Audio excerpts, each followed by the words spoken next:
So first of all, Richard, tell us a little bit about BDP and the areas of business and industry that you're involved in.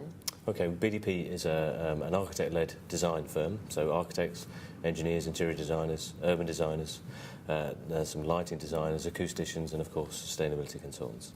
And I head up the sustainability team within BDP. So my role is to try and ensure that sustainable outcomes are incorporated within all of BDP's projects. How important would you say that energy efficiency, lowering carbon emissions and the green agenda is for your organisation and for your clients? Well, for our organisation, clearly the landscape is changing quite considerably with public policy and public perception and so on with the green agenda. So for us, it's very much, we want to be at the forefront of this design. We see it as the future. And clearly there's an interface between attracting and retaining the brightest staff by being rather progressive as an agenda. With regard to our clients, I think there's a general acceptance by most people of the green agenda. However, those that go further than legislative compliance, I think it revolves around two issues primarily. The first is really around corporate governance and corporate objectives. So those who set the stall out, if you like, and decide to take this agenda forward, it really revolves around the relationship between cost and value. So there are, in some cases, additional costs of delivering sustainable outcomes, but at the same time there is intrinsic value associated with that, and understanding what that value is quite key in quite how far clients will take the green agenda. How exactly are you helping your clients with the CRC Energy Efficiency Scheme and lowering carbon emissions and acting in a sustainable way? Well, the carbon reduction commitment creates liabilities on organisations which have rather large property portfolios by effectively putting a tax or a liability on energy consumption, therefore carbon emissions related. So I think there's three broad ways that we can assist. The first is as buildings are replaced, those old energy inefficient buildings are replaced with new low and indeed zero carbon buildings. The second way revolves around refurbishing and retrofitting existing buildings with new building systems and changes to building fabric and so on, such that they're more energy efficient. The third way revolves around trying to ensure these buildings operate in the way in which they were designed. All too often buildings are that their use changes and so on, and they use a very great deal more energy than they originally designed to do.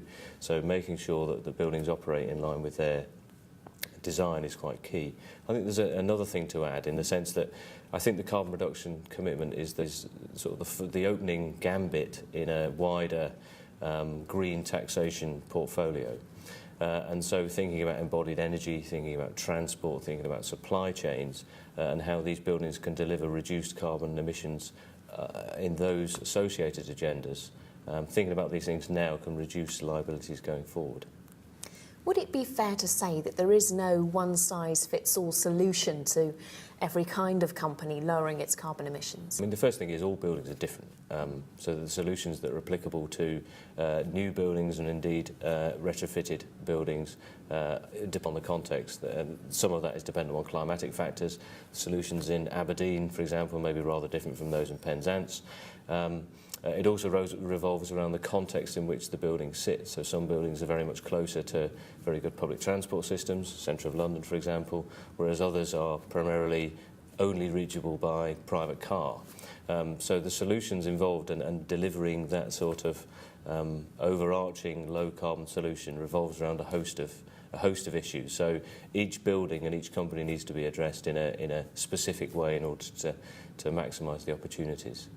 Tell us how you've been working with the public sector to help public sector organisations to reduce carbon and cut energy emissions. Public sector buildings haven't necessarily had as much money spent on them as private sector buildings, so many of them are, in the context of energy, rather old and leaky and drafty, and therefore use rather much more energy than they should. So replacing those buildings is one of the key things that we do, particularly around schools and university buildings, hospitals and so on. Retrofitting those existing buildings such that they perform better is also a key element of our work. And I think it's worth saying with regard to the public sector buildings, many public sector buildings exist campus of buildings that may have different functions but are often owned by the same organisation, operated by the same organisation. So the opportunity to incorporate district energy networks and district heating systems across those buildings is very good, and one that we should be embracing going forward. Now finally, if you were in charge of the government or EU law or policy and had the ability to change anything that you like, what would you go for, either on behalf of yourself or for your clients? Okay, well I think the first thing is there needs to be some clarity as to how these very large carbon reduction targets can be. So I think the government needs to seriously sit down and write a very detailed plan of quite how this will be achieved. That will give investors and businesses surety over investment programs over the longer term. And the second thing, I think, revolves around having an incentive program such that it becomes cost neutral in many ways for these organisations to take forward these changes. So revolving funds and green investment bank and all of those sorts of things. The final point revolves around understanding how the behaviour of us all is going to impact upon these carbon reductions going forward. So new buildings and new processes facilitate the rest of us to behave in a sustainable way. I think the idea that we are going to build a whole host of low and zero carbon buildings and therefore deliver our low carbon future is flawed. We're going to have to retrofit virtually every building that we have in the country. And how that retrofitting programme is done and how that relates to how that drives our own behaviours and how our own behaviours drive how we use buildings is quite key going forward. Richard Buckingham from BDP, thank you very much for joining us. Thank you.